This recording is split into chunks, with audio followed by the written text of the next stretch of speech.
So now what I'm thinking is we get all these small business owners that listen to the show, and a lot of them are already confused with, I've got to do marketing. Now people are talking Facebook ads. Now they're talking Google ads. They're talking about all these different things. Yeah. And now we got a guy talking about this whole growth marketing strategy. They can barely wrap their head around, marketing in general, put it in a big box of advertising as a whole.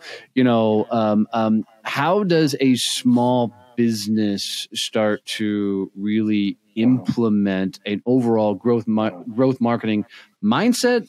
Is that the right way of putting it? Or maybe the two ultimately to a strategy? Yeah, I mean, if you search, if you try to do an search or you research on, Google, you will get that growth marketing is, completely applied on tech world. But the mindset, as you put it, I really like how you put it. Mindset can be applied to anywhere. Anyway, it could not, it can't even be in, offline business. It could be something brick and mortar. I don't know, it could be just a food stand somewhere in a shopping mall. All you have to do is, the mindset comes from this. You need to learn about your customer, who pays you, and what makes them happy, and learn about what brought them, in your shop, whatever you're selling. This is very critical. Like, assume I'll try to give you a very off example. Assume that you're selling bagels in a shopping mall in somewhere in a corner, right? There's actually a particular type of people probably coming at you, and there's probably some spike times. There are something happening when the days that you're making higher returns. It's actually something happening. It's because there's an anomaly. There's probably a sale downstairs, or I don't know, maybe they're just going to theaters to watch a movie and so on. So you need to understand, right, why they are buying from you, and, what, what is the buying persona? How do you describe this guy? So if, for example, if you're selling popcorn and in the premiere days of some movies, it's jumping up, it makes, it just gives you that, all right, if there were more movies, I could have made more money. So as the popcorn guy, can you make more movies? No, but maybe you can go out there and make a campaign with those, movie theaters and try to offer some discount, or just put your ads within a mall, just next to the places where the, the theater advertising is shown, but, not to anywhere else. Or create your own damn screening night where you put up your own freaking projector and play movies, right? Yeah. What I'm trying to say is you need to understand your customer, and then learn the entire journey. Then it's experimenting can be done anywhere. Is it kind of like a cause and effect? I mean, just based off of that scenario, right? So because this is happening, it's causing this to happen. Is that really what you're getting at? Yes, but you need to understand it by changing some attributes. You cannot just say, all right, I mean, that's happening because of that, and then you need to test it if the otherwise is working. Or just for example, if just think about the movie theater popcorn thing. I don't know, just if that's the reason that's making it rise, just try to do a discount on a day.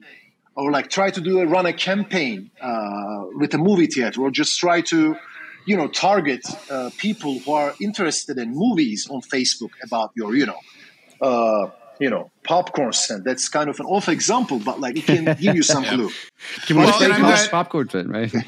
I'm glad you asked that, Donnie, because actually I had a really similar question going through my head. One of the classes I was really good at, one of the few math classes I was really good at in college, was statistics. And there's this whole concept of correlation and causation. And you can have stats that correlate, this goes up, and so then this one goes up too, but doesn't mean there's actual causation. That's not the cause of it.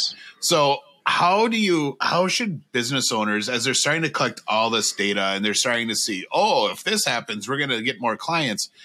How do they actually prove the causation piece? And that it's not just a correlated thing? Because people in the Main Street, in the world in general right now, are throwing out all kinds of stats and saying this is that causing this and all that stuff. I'm like, I don't think they understand the difference in the words. Yeah. So how does a business make sure they don't get stuck knowing that something's, seeing two stats and making correlation and just assuming that that's a cause effect relationship? Yeah, actually, you give it like I had an MBA, so my final thesis was on forecasting iron and iron prices. So that's kind of an area that I delved into, and like that's you will never in any business, even if you're Google or Microsoft, whatever, you will never have such granular understanding of what works because it's impossible. But there is a perfect solution to it. Businesses need to be pragmatic. You don't have to be, as a statistician's mindset, you're not in a, science, you're not doing science stuff, but you need to be pragmatic. The easiest thing is, again, the A/B test. Like you say, all right, this makes, for example, turning the button here, color to it into green, makes my click rates increase. That's a pretty simple example. What you have to do is just show randomly is the keyword here. Randomly show one guy the green button, the other guy the blue button. And then if the green works better, you're acting pragmatic. Just turn it green. It means that you actually find out, what works, but you don't care about actually. I don't know if that answers your question, but why seeing green makes people buy is not your, you don't care about it. It's probably there's something in the behind, but in businesses, you need to be pragmatic. Just, if that works, it works. Yeah, and I think there's certain things that I don't need to know why something happens. Why does blue make people click the button more over red or any of that type of stuff? But I think being able to say, well, this is actually the cause. That the blue was actually the reason they clicked more, as opposed to that it just happened to be a coincidence that, the blue buttons got more click. Maybe it was the wording on the button was actually the cause that got them to click through more. And people thinking, oh, now all our buttons have to be blue. Well, no, you actually need to change all the wording on the button to that, because that's what got them to click. Yeah. By the way, if you're doing this on the tech realm or in a SaaS world, it's really easy to measure that because, by the way, you don't change everything at once. You need to change you only can change the color, then understand, then change the CTA, and it moves on like this. And there's the term that goes statistically significant. When you divide, that you can just tech people listening to this would understand that. But when you separate audiences randomly, and if a ratio jumps up with a certain amount, there are even free tools. If you just type Google, if my test is statistically significant, there'll be some free tools that gives you direct answers. You just type in the number of people were subject to the test, the number of people clicked. You just type in, it says, yeah, that's significant.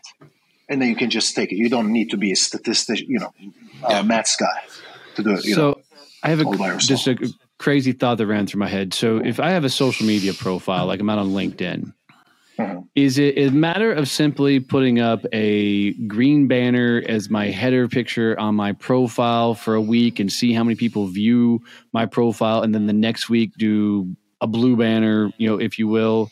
Is that enough to gather information, or how would I look at this, grow my social media presence?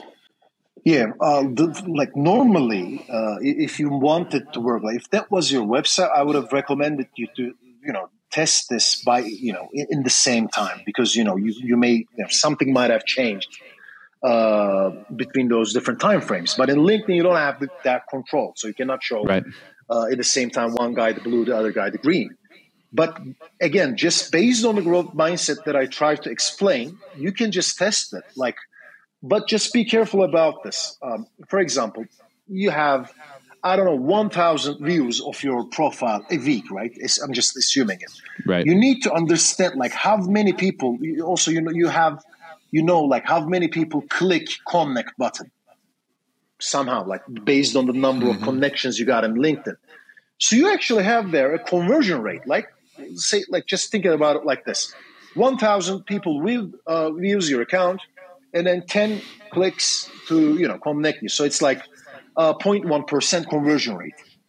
So next time, let's say you change the background color, and then like you need to end the test whenever you see that like 1,000 views are hit. Like if you have more than 10 people connecting you, and that's a significantly more number, say like not just like 0.11, like, but I'm just trying to measure up from my head, but like it needs to be somewhere around like 0.27, 28. So if you see that, it means that like there were some statistically significant change of, improvement after you changed your background.